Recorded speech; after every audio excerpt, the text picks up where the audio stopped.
Hello students and welcome back to our YouTube channel. आज के class में हम लोग कंटिन्यू करने वाले हैं अपना कॉर्पोरेट लॉ का यूनिट नंबर 2 जो हम कंटिन्यू कर रहे थे पिछले वीडियोस में भी। तो जो भी लोग प्लेलिस्ट में पुराना वीडियोस नहीं देखे तो प्लेलिस्ट में जाके पहले पुराना वीडियोस देख लो। हमारे यूनिट नंबर 1 और यूनिट नंबर 2 का भी 2-3 वीडियो अपलोड ऑलरेडी हो चुका है। जो भी चैनल में नए हैं मैं बता दूं कि हम लोग फ्री में 11, 12 CHSC का एंड बीकॉम का जो सिलेबस है हम लोग कम्प्लीटली फ्री में यूट्यूब में पढ़ाते हैं। तो हम लोगों के साथ जुड़े रहने के लिए वीडियो के डिस्क्रिप्शन में कुछ चैनल के लिंक्स हैं, टेलीग्राम आईडीज़ हैं, इंस्टाग्राम आईडीज़ है, तुम उनको फॉलो कर सकते हो जिससे तुमको टाइमली अपडेट्स मिलता रहेगा। वीडियो पसंद आएगा तो लाइक ज़रूर से करना, हमको बढ़ावा देने के लिए कमेंट करके बताना कि तुमको कैसा लगा, और चैनल को सब्सक्राइब जरूर कर देना। प्लस ज़्यादा से ज़्यादा लोगों के साथ शेयर करना, बिकॉज हम चाहते हैं कि ये जो हम फ्री में एजुकेट करने का एक कोशिश कर रहे हैं ये मैक्सिमम से मैक्सिमम लोगों तक ये बात पहुंच सके। ठीक है, इसी के साथ हम वीडियो स्टार्ट करते हैं। आज के वीडियो में हम लोग 2 टॉपिक कवर करेंगे। First one, appointment of directors, directors कैसे अपॉइंट होते हैं, पहला डायरेक्टर कैसे अपॉइंट होगा, उसके बाद वाला डायरेक्टर्स कैसे अपॉइंट होगा, इसके बारे में हम लोग देखेंगे। उसके बाद हम पढ़ेंगे आज कि रेजिग्नेशन कैसे होगा एक डायरेक्टर का। एक डायरेक्टर अगर काम छोड़कर जाना चाहता है, अपना जो पोस्ट है उससे वो इस्तीफा देना चाहता है, रिजाइन करना चाहता है, तो क्या प्रोसेस उसके लिए रहेगा। ठीक है, सबसे पहला हम स्टार्ट करते हैं अपॉइंटमेंट ऑफ डायरेक्टर्स। डायरेक्टर्स कैसे अपॉइंट किए जाएंगे। तो ये जो टॉपिक है 2 पार्ट में डिवाइडेड है। एक, पहला डायरेक्टर कैसे अपॉइंट होगा, how will be the first director will be appointed, and बाद में है कि सब्सिक्वेंट डायरेक्टर्स कैसे अपॉइंट किए जाएंगे। ठीक है, तो पहला डायरेक्टर कैसे अपॉइंट होगा देखते हैं, पढ़ते हैं। Where no provision is made in the articles of the company for the appointment of first director, अगर फर्स्ट डायरेक्टर के बारे में आर्टिकल में कोई भी प्रोविजन नहीं है तो क्या होगा। The subscriber to the memorandum, जब एमओए बना था, एमओए में सब्सक्राइबर चाहिए होते हैं जो साइन करते हैं, है ना। जैसे पब्लिक कंपनी में मिनिमम 7, प्राइवेट में मिनिमम 2 सब्सक्राइबर्स चाहिए रहते हैं। Who are individuals shall be deemed to be the first director of the company until the director are duly appointed. तो जो सब्सक्राइबर्स होंगे मेमोरेंडम के वही लोग पहले डायरेक्टर बनेंगे। ठीक है, वो कौन लोग होंगे, दे विल बी इंडिविजुअल्स, मतलब सिर्फ इंडिविजुअल्स को अलाउड है डायरेक्टर बनने के लिए। ये बात हम पहले भी पढ़े थे कि कोई बॉडी कॉर्पोरेट, कोई कंपनी, कोई एलएलपी किसी दूसरी कंपनी का डायरेक्टर नहीं बन सकता। भले ही लॉ के नजरिए में they have a separate legal entity, लेकिन उसके बावजूद भी वो लोग किसी दूसरी कंपनी में डायरेक्टर नहीं बन सकते। ठीक है, नेक्स्ट, ओपीसी में क्या होगा। ओपीसी में तो एक ही रहेगा मेंबर जो सब्सक्राइबर था और वही बन जाएगा डायरेक्टर। ठीक है, in case of 1 person company an individual being member shall be deemed to be the first director। Deem मतलब क्या होता है, मान लेना, है ना। तो जो इंडिविजुअल है ये मान लिया जाएगा कि वही क्या है, फर्स्ट डायरेक्टर है, until the first director is appointed, until the director or directors are duly appointed by the member in accordance with the provisions of this section। clear है। next, in simple words, usually articles of the company contain the name of the first director। In case it is not so, then the individual subscribers to the memorandum are deemed to be the first director। क्या बोल रहा है कि usually articles में लिखा हुआ रहता है कौन फर्स्ट डायरेक्टर होगा, और अगर आर्टिकल में लिखा हुआ नहीं है तो जो सब्सक्राइबर टू द मेमोरेंडम है, मतलब मेमोरेंडम बनते वक्त, मेमोरेंडम ऑफ एसोसिएशन बनते वक्त जो लोग साइन किए थे वही लोग कंपनी के पहले डायरेक्टर बनेंगे और कंटिन्यू करेंगे until first director is duly appointed. जब तक पहला डायरेक्टर अपॉइंट नहीं हो जाता तब तक यही लोग उसको कंटिन्यू करेंगे। ठीक है, बस वो लोग क्या नहीं होने चाहिए, बॉडी कॉर्पोरेट नहीं होने चाहिए। बताया था मैं, क्योंकि इंडिविजुअल ही डायरेक्टर बन सकता है, कोई दूसरा कंपनी या एलएलपी डायरेक्टर नहीं बन सकता। ठीक है। Corporate bodies if they are also subscriber shall not be capable of becoming a director। ठीक है। तो बॉडी कॉर्पोरेट सब्सक्राइबर बन सकता है, कंपनी का मेंबर बन सकता है, लेकिन कंपनी का डायरेक्टर नहीं बन सकता। डायरेक्टर कौन बन सकता है? Only and only individuals can be the directors. ठीक है।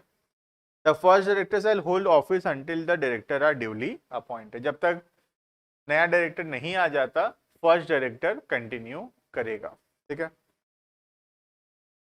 In fact, the term of the first director is limited to the holding of first annual general meeting। जब पहला मीटिंग होगा तब तक वो कंटिन्यू करता रहेगा, क्योंकि पहला मीटिंग में फिर नया नेक्स्ट डायरेक्टर अपॉइंट हो जाएगा। तो जब मीटिंग में नेक्स्ट डायरेक्टर अपॉइंट हो जाएगा तो पहला वाला का समय खत्म हो जाएगा। लेकिन जब तक नेक्स्ट एनुअल जनरल मीटिंग नहीं हो जाता तब तक यही डायरेक्टर जो पहला डायरेक्टर है वही कंटिन्यू करेगा। ठीक है। So far as the OPC is concerned, the individual member of the OPC is deemed as the first director। पढ़ चुके ये बात हम लोग। Thereafter, such member may appoint director or directors as per his requirement। ठीक है। तो पहले तो वही डायरेक्टर बनेगा, बाद में चाहे तो वो किसी दूसरे को डायरेक्टर बना सकता है। ठीक है। तो फर्स्ट डायरेक्टर अगर हम समराइज करें तो इतना ही बात बोलता है कि अगर आर्टिकल में लिखा हुआ है कि फर्स्ट डायरेक्टर कौन होगा तो वो होगा फर्स्ट डायरेक्टर, और एल्स अगर आर्टिकल में नहीं लिखा हुआ है तो जो सब्सक्राइबर्स टू द मेमोरेंडम होंगे, जो कि इंडिविजुअल्स होंगे सिर्फ, वही लोग डायरेक्टर बनेंगे। और कब तक डायरेक्टरशिप उनका कंटिन्यू रहेगा? जब तक पहला एनुअल जनरल मीटिंग नहीं हो जाता तब तक वो लोग कंटिन्यू करेंगे। जब पहला एनुअल जनरल मीटिंग हो जाएगा तब इनको हटा देंगे, क्योंकि अब तो नए डायरेक्टर आ जाएंगे एनुअल जनरल मीटिंग में, तो अब पुराने वालों का कोई भी काम नहीं रहेगा। ठीक है। Next, subsequent directors. Subsequent directors में कोई खास बात नहीं है। सब्सिक्वेंट डायरेक्टर्स के लिए आर्टिकल में अपना लॉ लिखता है हर कंपनी, और कंपनी का जो जनरल मीटिंग्स होता है जहाँ पे शेयर होल्डर्स आते हैं, वो शेयर होल्डर्स आपस में डिसाइड करते हैं, वोटिंग करते हैं और डायरेक्टर्स अपॉइंट किया जाता है।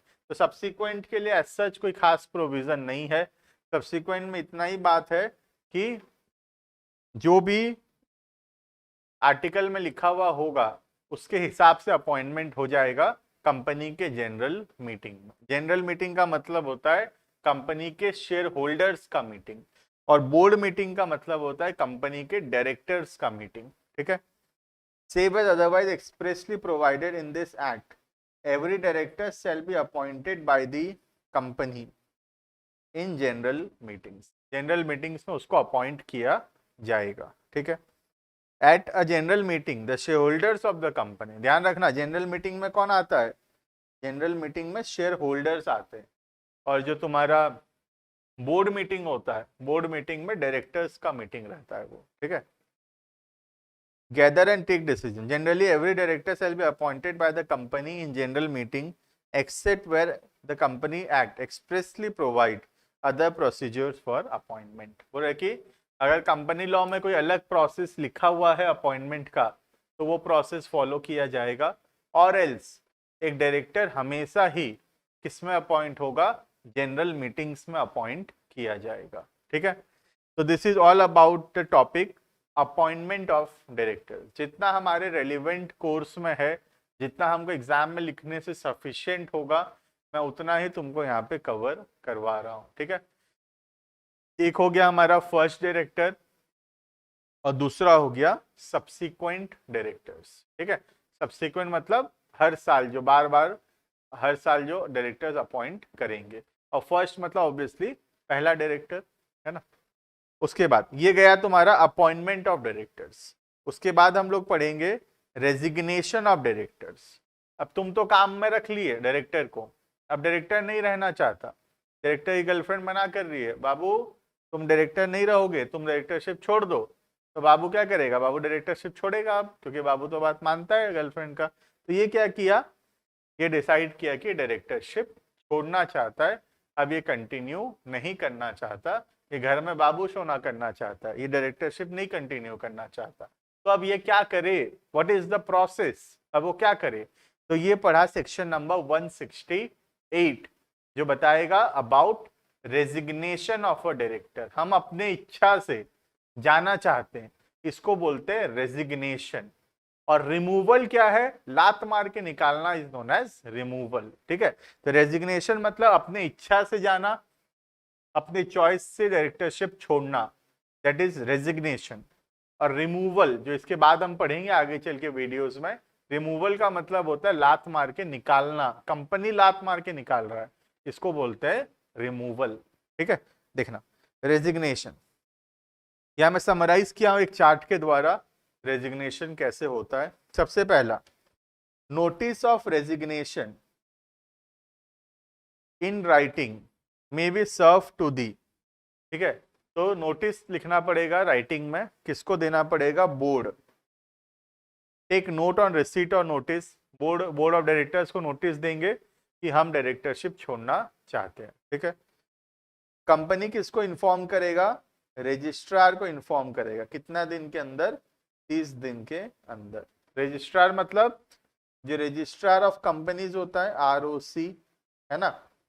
तो तुम अगर छोड़ना चाहते हो डायरेक्टरशिप, तुम कंपनी को इन्फॉर्म करोगे, कंपनी के बोर्ड ऑफ डायरेक्टर्स को इन्फॉर्म करोगे। कंपनी का बोर्ड ऑफ डायरेक्टर क्या करेगा? 30 दिन के अंदर रजिस्ट्रार ऑफ कंपनीज को इन्फॉर्म करेगा। ठीक है, fact of such resignation is given in the report of directors.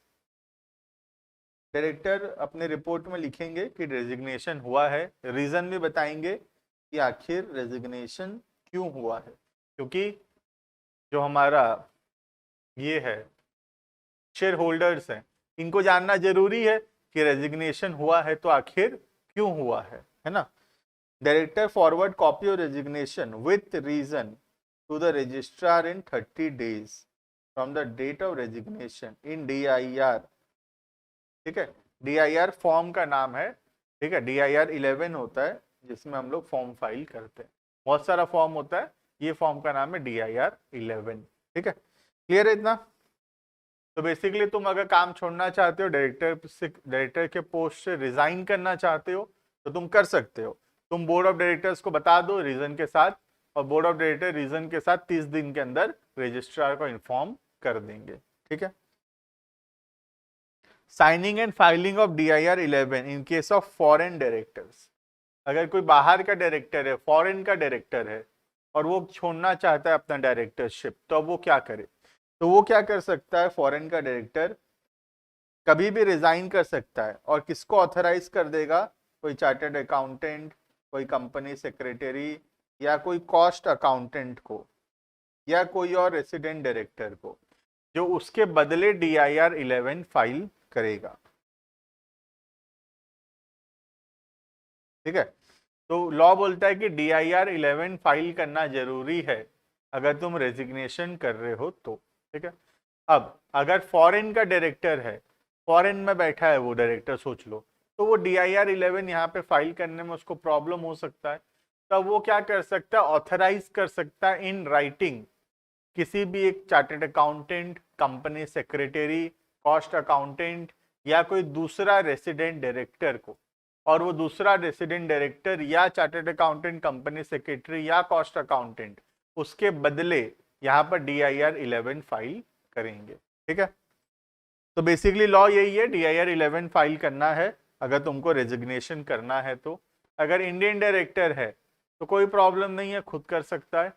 अगर फॉरेन का डायरेक्टर है तो वो किसी को ऑथराइज कर सकता है इंडिया में, और वो इंडिया में जिसको ऑथराइज करेगा वो व्यक्ति फिर DIR 11 फाइल करेगा on behalf of the foreign director.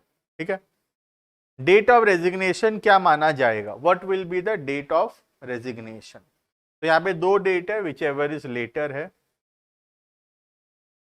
Date on which the notice is received, जिस दिन नोटिस मिला, या फिर और अगर नोटिस में कोई डेट लिखा हुआ है, जैसे नोटिस मिला सोच लो 5 दिसंबर को। ठीक है, तो डेट ऑफ नोटिस क्या हो गया? 5 दिसंबर। अभी नोटिस में लिखा हुआ है कि वो कब से रिटायर करेगा, 1 जनवरी से। रिटायर नहीं, रेजिग्नेशन। कब से रिजाइन करेगा, 1 जनवरी से। तो डेट क्या लिखा हुआ है, कब से रिजाइन करना है, 1 जनवरी से।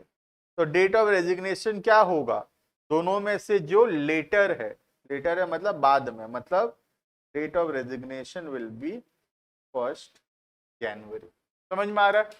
तो जो डेट में नोटिस दिया गया है रेजिग्नेशन का, या फिर जो डेट स्पेसिफाइड है नोटिस में, विच एवर इज लेटर, जो बाद में होगा, उसको डेट ऑफ रेजिग्नेशन माना जाएगा। क्लियर है? चलो, तो इसी के साथ हमारा 2 छोटे छोटे टॉपिक्स कंप्लीट होता है। तुमको नोट्स का जो भी प्रॉब्लम है, तुम वीडियो को पॉज करके अपने हिसाब से नोट लिख सकते हो, समराइज करके। ठीक है? और हम आगे भी ये वीडियोस ऐसे ही अपलोड करते रहेंगे, तो हमारे साथ जुड़े रहने के लिए थैंक यू। चैनल को सब्सक्राइब करना, कमेंट करना कैसा लगा वीडियोस, ज़्यादा से ज़्यादा लोगों के साथ शेयर करना, ताकि ये जो हम फ्री में पढ़ा रहे हैं ये हर एक जगह पहुंच सके। Thank you and